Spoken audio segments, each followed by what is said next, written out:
Welcome to another episode of Connect, where we go beyond Sunday. Remember, you can interact with us through the comment section. Those of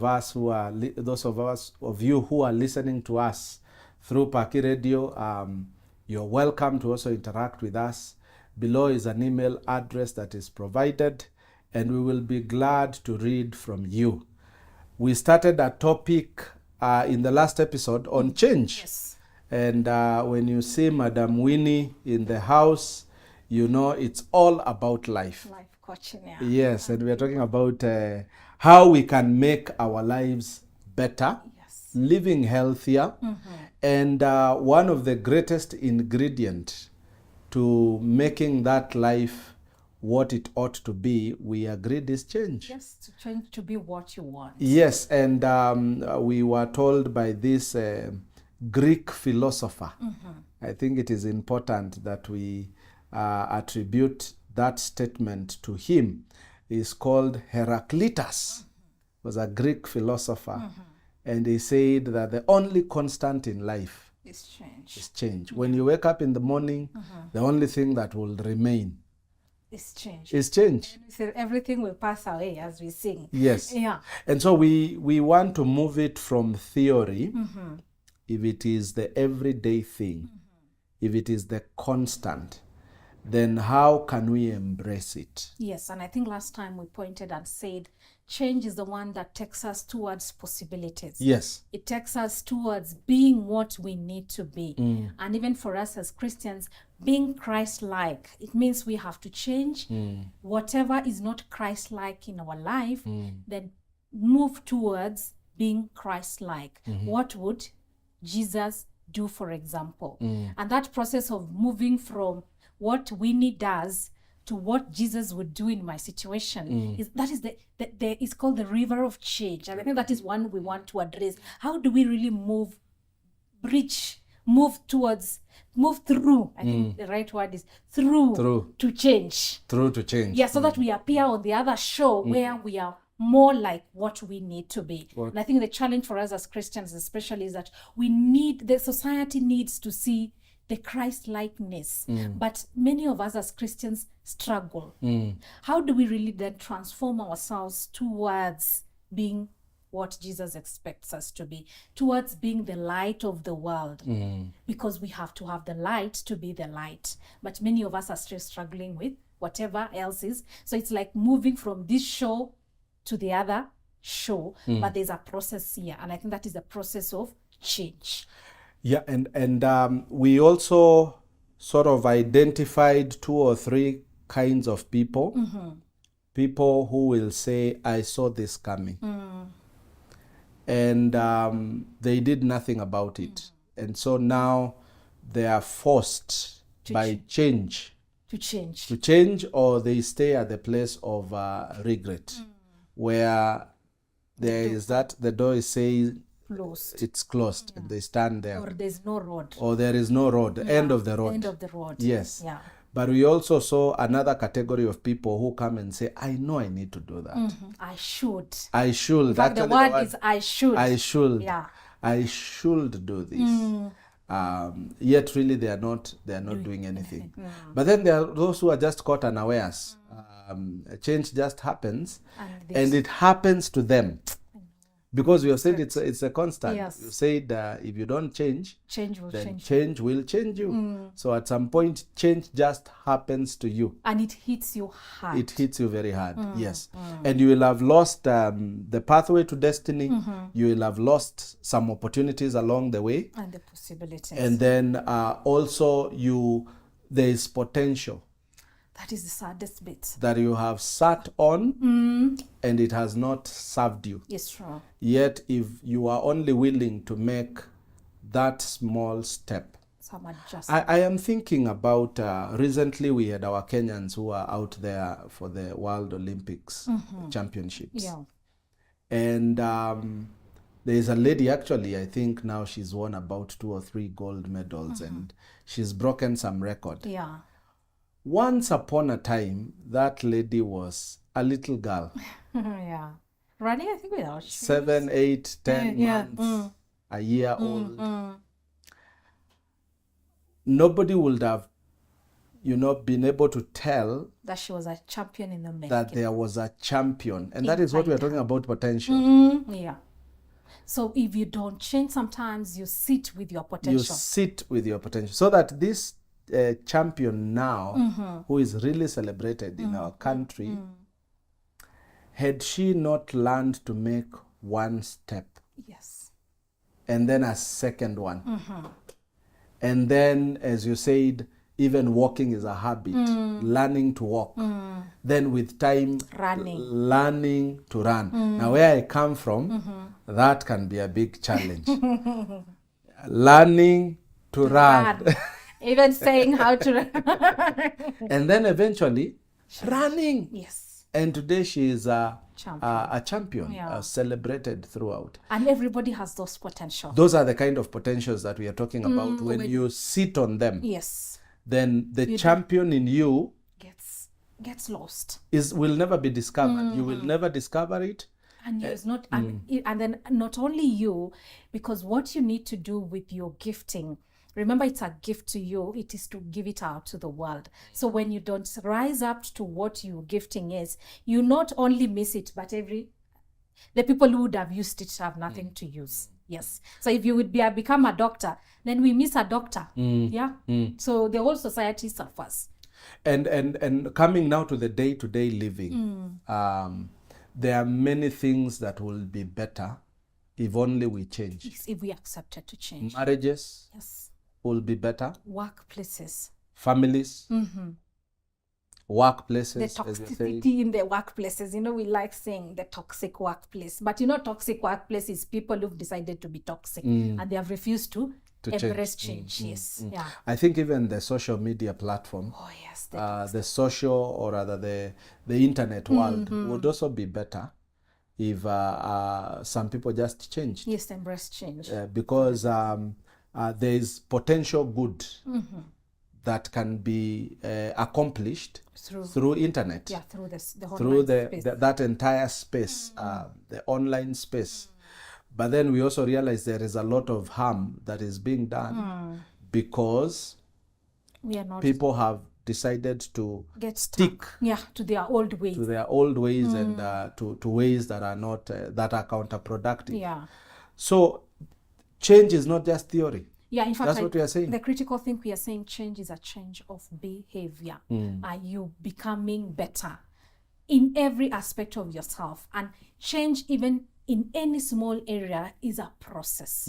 So it doesn't come automatically. So those behaviors and those habits that you have that are not useful to you is something that you need to change, and it's possible to change. And some of the other challenge, I think, is when we talk about behavior and yourself, is the personality. There are some things we've accepted to be part of us, but are not necessarily part of you. I think I've used this example earlier. I think I've heard somebody saying, unajua mimi ni mtu wa hasira. You know why? They've embraced the anger, put it, and personalized it. It almost now feels natural. And you said that is now the other barrier of change. There are some things that feel so natural. I am a mom who shouts. You've never really questioned, why do I shout? And I think that is where to begin to change is there an aspect of you that needs to be changed? Then you have to be aware. The first principle that comes to mind when you talk about that is that when that whole explanation that you've given is a passage in 1 Chronicles chapter 12, verse 32. It says, "And for the children of Issachar, which were men that had understanding of the times, to know what Israel ought to do." They had understanding of the different times, and they knew what Israel ought to do. Of course, they are described, the heads of them were 200, and all their brethren were at their commandment. What I'm seeing is that for us to embrace change, then there has to be a constant evaluation of where you are at. You want to be like Christ-like. Evaluate today. Yes. Where am I? Yeah, where am I? How am I doing in prayer? How am I doing in reading the Word of God? And in relationships. How am I doing in relationships? How am I doing in witnessing? Yes. When is the last time as a Christian you shared the love of Christ with someone. Yeah. When is the last time I spent time with my children? Yes. When is the last time I spent time with my spouse? When is the last time I visited the sick. I visited, the sick? Or when is the last time I said hi to my neighbor?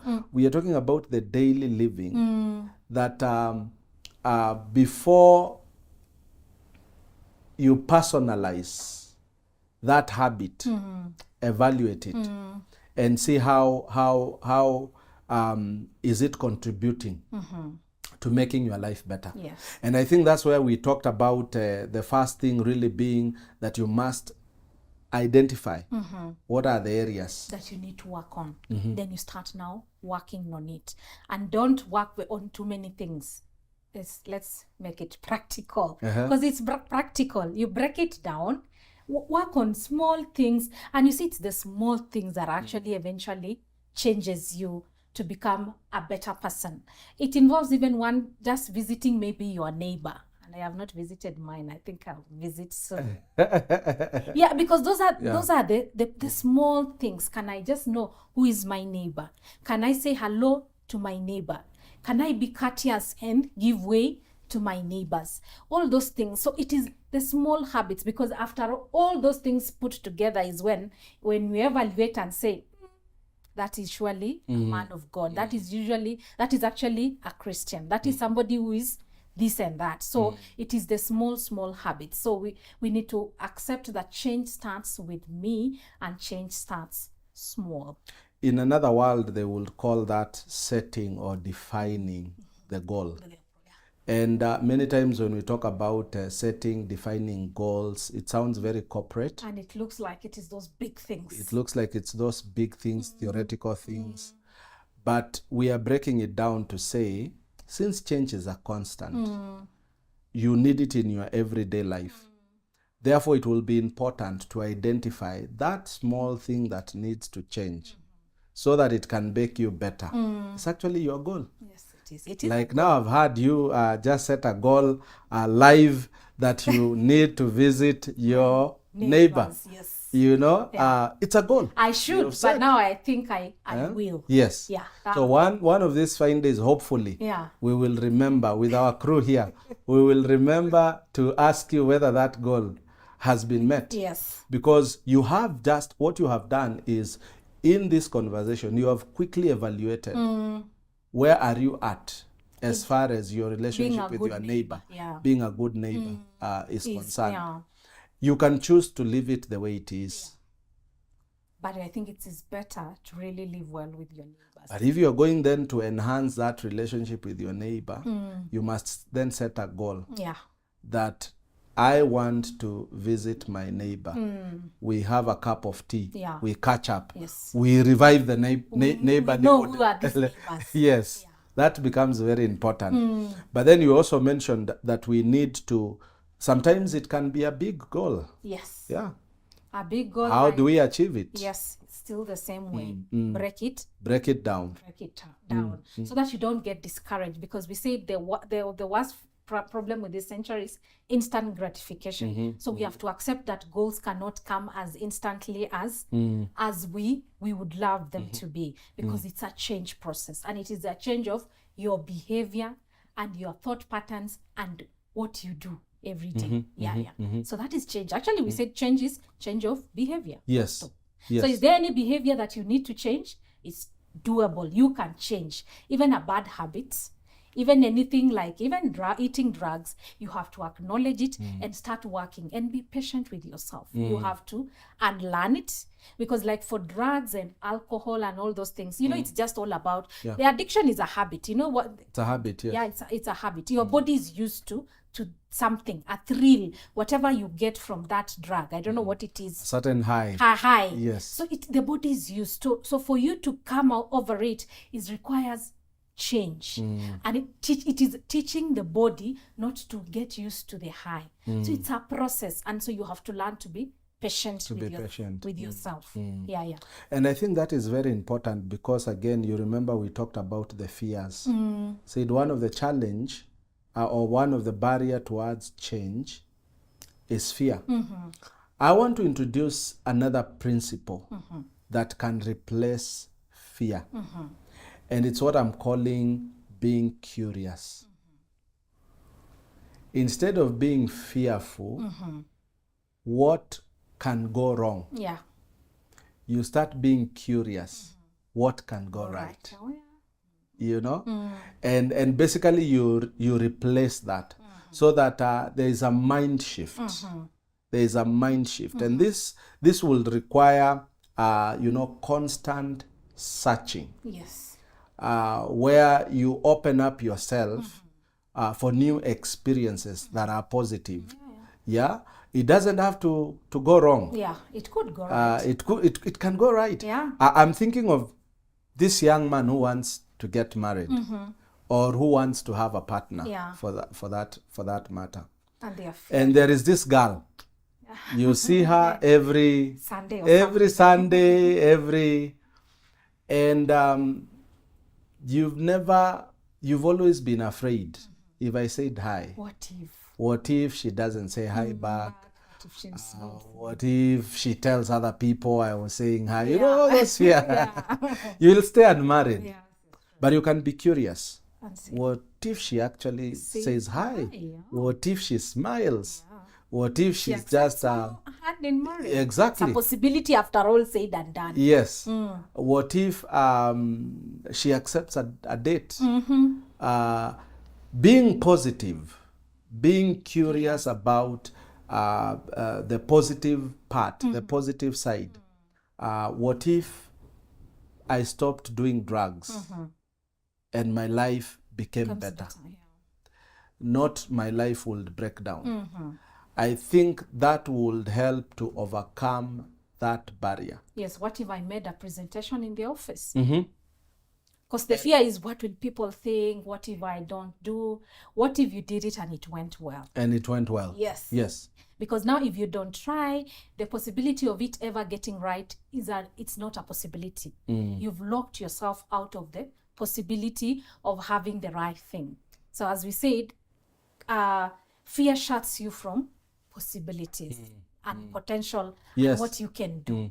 So you already closed yourself out and saying, I think they will not accept me. So maybe we could say this curiosity, learn to celebrate yourself.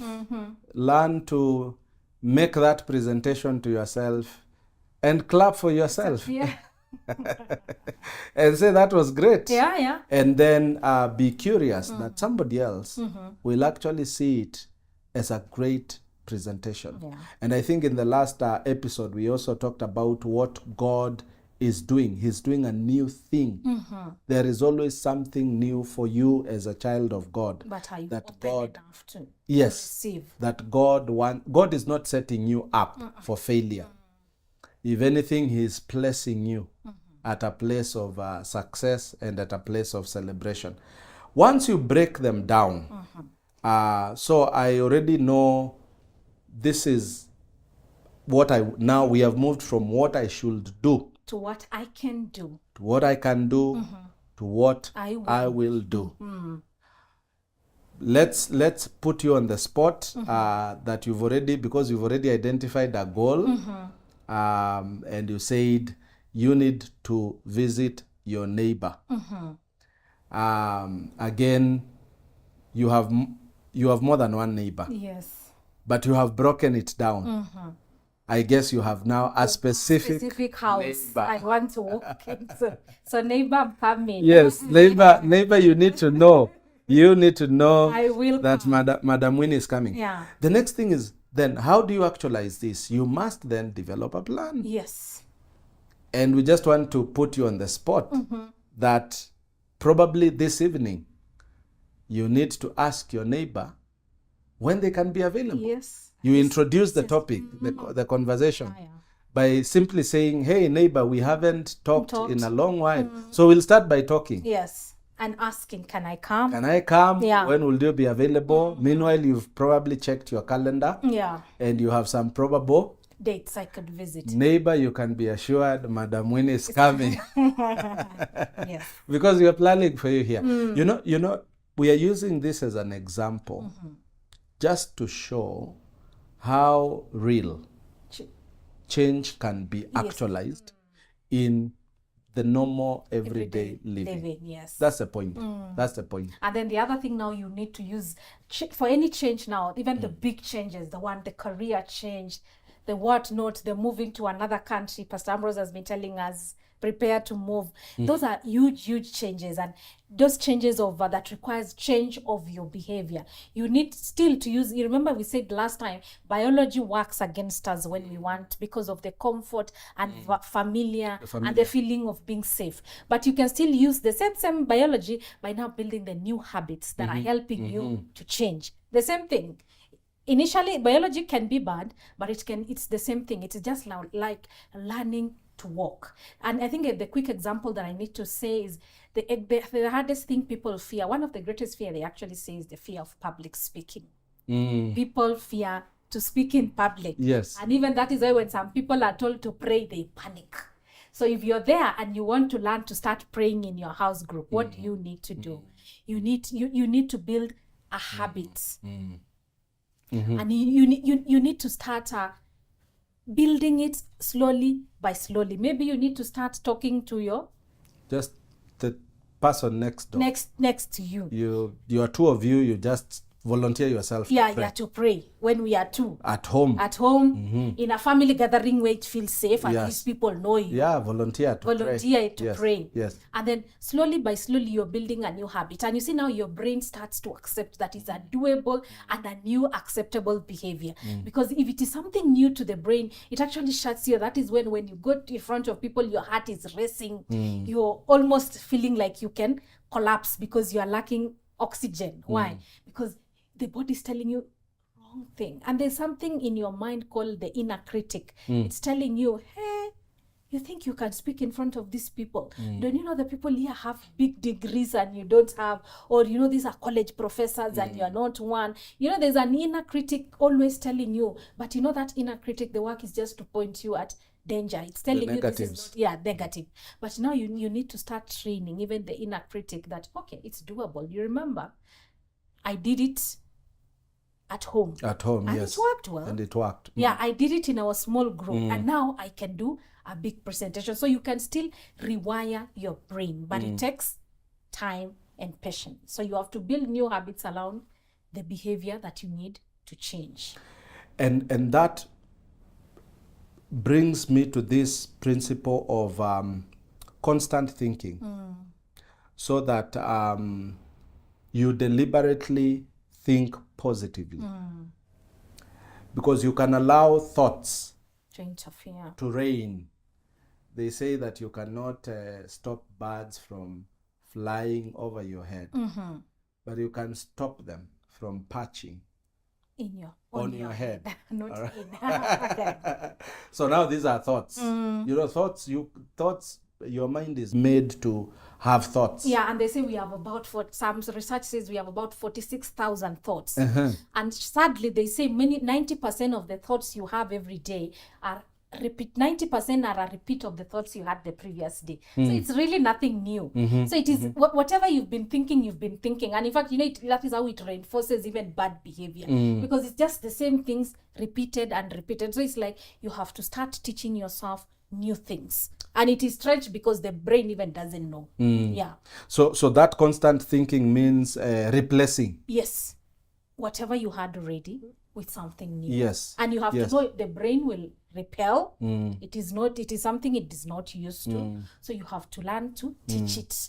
Just learn to teach yourself. And teaching, the way you are taught how to walk is the same way you need to handle yourself when you're talking about change. Be patient. Just the way you learn to walk, you made one step, you failed. This time round, your parents are not there to clap at you. It is now you to cheer yourself. Yeah, and I think it is David. David who said, when he was told, he said, I killed her. When he was told about Goliath, he said, yes. I've ever killed a lion. This one, I will. This is nothing to me. Yeah, he's using the example he was encouraging himself, saying, I killed a lion. So there's something you've done that you need to bring into perspective and say, I did this, I did that, I can do this. In fact, Romans chapter should be 12 verse 2 tells us that we need to be transformed by the renewal of our minds. So that whatever we thought yesterday, we have new thoughts today that progress us to get closer to knowing the perfect will of God for our lives. And then Proverbs 21 verse 5 also talks about, we've talked about planning, and planning involves thinking. And Proverbs 21:5 tells us, the plans of the diligent certainly lead to advantage or prosperity. And then it says, but everyone who is in a hurry certainly comes to poverty. And so it takes that constant thinking to keep developing the next best plan for your life that, rides on the change, the deliberate change. And that moves us to towards closer to the destination, to the destiny, to what really that relationship, that family, that career, whatever it is, it moves us closer and closer and to what is supposed to do. So it is actually doable. And so we are encouraging our viewers, embrace all change opportunities that come your way. Open your mind to those great horizons that are before you, because they are possible and because change remains the only constant in life. This has been Connect, where we go beyond Sunday. Until the next episode, God bless you and keep changing for the better in Jesus' name.